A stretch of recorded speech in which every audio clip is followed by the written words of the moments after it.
I'm Myra from the Jeff Davis Parish Library. This is my daughter, Molly.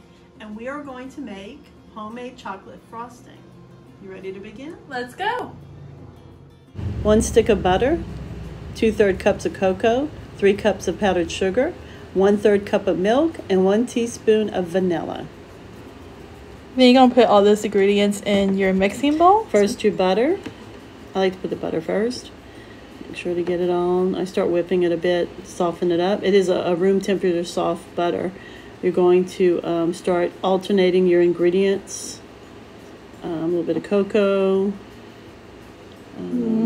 See, that's just more cocoa. Some more cocoa. There's some milk. Powdered sugar. I think it's important to go back and forth with the ingredients. A little bit more powdered sugar, your vanilla, your milk, and back and forth. Yeah, just slowly mix it in together. So it'll blend really well if you take your time and add the ingredients one at a time. And so you're just going to continue that until you finish off all the ingredients you have in your bowls. And then you will allow it to mix up for a few minutes until nice and fluffy, which we will be showing in the clip coming up. I like to double this recipe if it's a 2-layered cake. If it's just a sheet cake, this recipe alone, these measurements alone will be just fine. Yeah, so as you see, it's nice and fluffy, and how it falls off the mixer. I don't know what that attachment is called, but little thingy. Okay, if you leave the frosting room temperature, it will spread really easy onto the cake.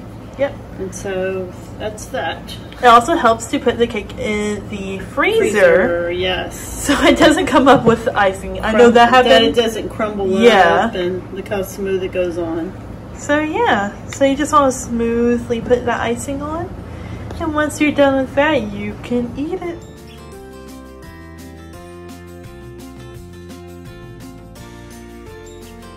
Cheers. It really does though. It's so good. Always good. Tastes like fudge. It does. So, Recommend it. happy baking. Bye.